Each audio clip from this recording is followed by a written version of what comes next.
Hi, this is Andre, and thanks for checking out Synthisophy. Synthisophy is scientifically integrating the wisdoms of history based on fact and truth into our present culture. Let's take a look today at chapter 23, Fantasy to Reality. Or more specifically, fantasy has become reality. Recall, in his book Fantasyland, by Kurt Anderson that we spoke of in chapter 22, Kurt Anderson made a very strong case for his theory that a significant portion of the present population has a perception of reality, a neuroreality, that is simply not true. That we are now in Fantasyland. As he states, quote, "This book had been underway for a couple of years when the 2016 presidential campaign began. The fact that Fantasyland candidates were the consistent front-runners for the Republican nomination, Donald Trump and Ben Carson at first, then Trump and Ted Cruz, was surprising and appalling, but also, I have to admit, a little gratifying to me. It was empirical proof of my theory as it applies to politics. The day after the Republicans' second primary debate in 2015, at the Reagan Library, before the debates became completely cartoonish, a shocked New York Times editorial called it a collection of assertions so untrue, so bizarre, that they form a vision as surreal as the Ronald Reagan jet looming behind the candidates' lecterns. It felt at times as if the speakers were no longer living in a fact-based world, where actions have consequences, programs take money, and money has to come from somewhere, where basic laws, like physics and the Constitution, constrain wishes, where Congress and the public, allies and enemies, markets and militaries, don't just do what you want them to do, just because you say they will." Anderson continued, "I read that editorial and said out loud, 'Welcome to Fantasyland.' After his election, another Times editorial granted that Trump understood at least one thing better than almost everybody, that the breakdown of a shared public reality built upon widely accepted facts represented not a hazard, but an opportunity." Here are some earlier quotes from his book. "For years, as a conservative radio talk show host, Charlie Sykes wrote in early 2017, I played a role in that conditioning by hammering the mainstream media for its bias and double standards. But the price turned out to be far higher than I imagined. The cumulative effect of the attacks was to destroy much of the right's immunity to false information." The conservative talk radio host John Ziegler made a similar confession in 2016. "We've effectively brainwashed the core of our audience, and now it's gone too far because the gatekeepers have lost all credibility in the minds of consumers. I don't see how to reverse it." I would like to add to Anderson's Fantasyland theory that fantasy has become reality to a significant portion of the U.S. population, as he has applied it to the settlement of the New World over the last 500 years, to human evolution over the last 4 million years. Let's review earlier statements regarding our neuroreality. Remember the 100 billion neurons in your brain create your global consciousness, your neuroreality? Let's consider human evolution, brain function, cognitive bias, confirmation bias, argumentative theory, and the tribal and warrior ethos, as they may relate to neuroreality. As earlier mentioned, we evolved over the past 4 million years from Australopithecus to Homo habilis to Homo erectus to Homo sapiens. Note that during these 4 million years, there were other closely related human species, the most recent of which were the Neanderthals that went extinct about 30,000 years ago, and Floresiensis went extinct about 17,000 years ago. In an extraordinarily complex world with an infinite number of stimuli and social circumstances that can surround an individual, perhaps it was beneficial to have a cognitive bias. Rather than analyze an infinite number of stimuli and social circumstances, the brain takes a shortcut and has cognitive biases that allow the individual to make quick decisions and survive in his environment. A cognitive bias might also explain an inherent fear of the unknown. let's say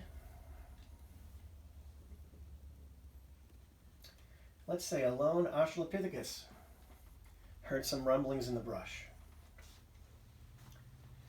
She would probably run and seek protection in a large group. If the sound was made by a large predator like a lion, that cognitive bias resulted in the individual not being killed by a predator. If the sound was made by a non-predator like an antelope, the individual didn't have to leave for protection.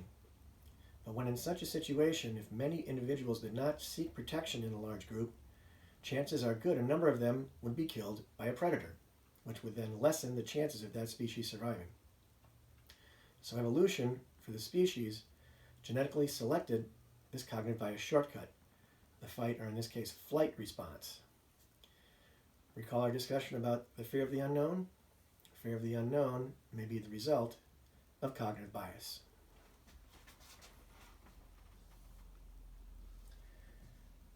Do you recall Homo habilis, Homo rudolfensi? Let's say there was a tribe of 50 Homo habili, and they peered over a ridge and saw a group of 50 Homo rudolfensi that they had never seen before.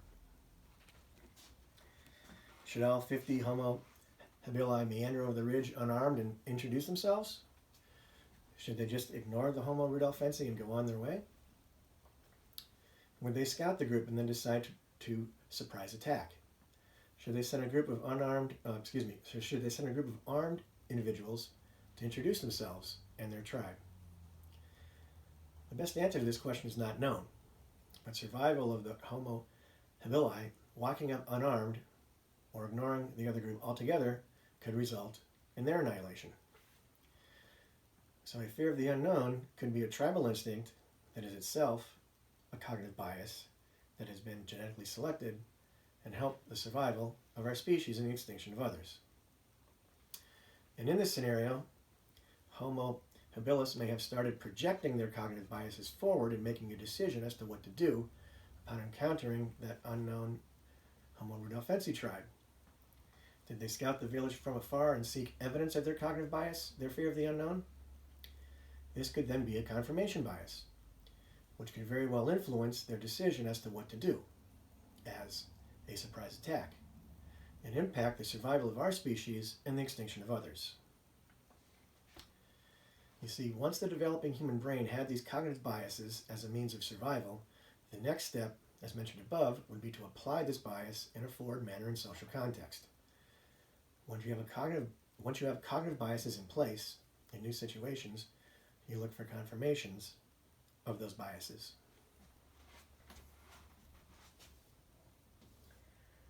Recall Francis Bacon's observation of confirmation bias as he wrote back in 1620? Here's what he said. The human understanding, when it has once adopted an opinion, draws all things else to support and agree with it.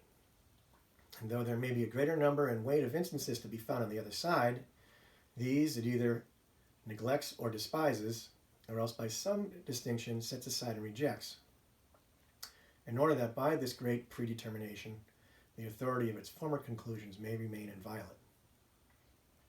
And such is the way of all superstition, whether in astrology, dreams, omens, divine judgments, or the like, wherein men, having a delight in such vanities, mark the events where they are fulfilled, but where they fail, though this happens much oftener, neglect and pass them by.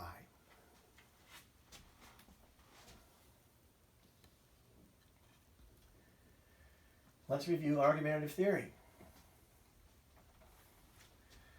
Argumentative theory is a concept proposed by Mercer and Sperber in Why Do Humans Reason? Arguments for an Argumentative Theory. Reasoning is generally seen as a means to improve knowledge and make better decisions. However, much evidence shows that reasoning often leads to distortions and poor decisions. This suggests that the function of reasoning should be rethought. Argumentative theory claims that the function of reasoning is argumentative. It is to devise and evaluate arguments intended to persuade.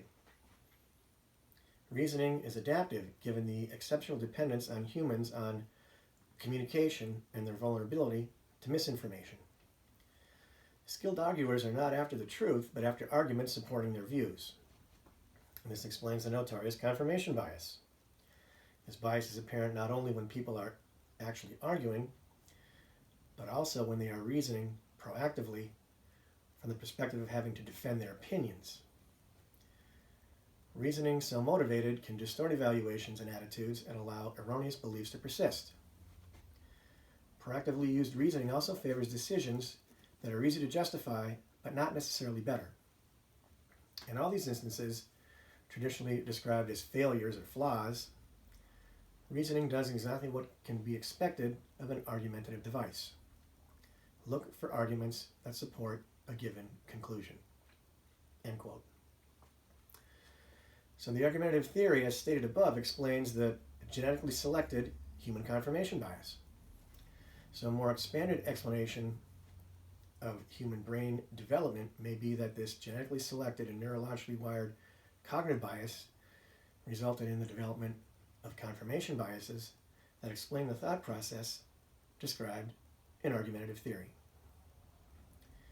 This confirmation bias, as described earlier in Homo habilis, could have then led to the tribal ethos and the argumentative theory in Homo erectus, with which Homo erectus migrated out of Africa 2 million years ago and settled all over the world in more complex tribes and villages.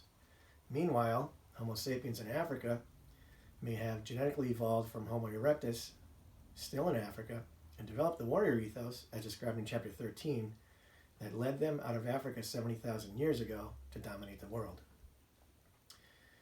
In the extraordinarily complex society of today, the instinctive cognitive bias, the resulting confirmation bias, that generated the argumentative theory and the tribal ethos, that then led by extension to the warrior ethos, may all very well be present in the 100 billion neurons in your brain, helping to generate one's perception of reality, one's neural reality. As proposed by Anderson in Fantasyland, that neural reality may not reflect actual reality. It's in our genes. Our perception of reality, our neural reality, has been in our genes since the advent of Australopithecus and cognitive bias 4 million years ago, or perhaps even much earlier, to Homo habilis and confirmation bias 3 million years ago, to Homo erectus and the argumentative theory 2 million years ago, all the while, from there, generating the tribal ethos, resulting in the warrior ethos that led to Homo sapiens 300,000 years ago, and to their migration out of Africa 70,000 years ago, which led to us today.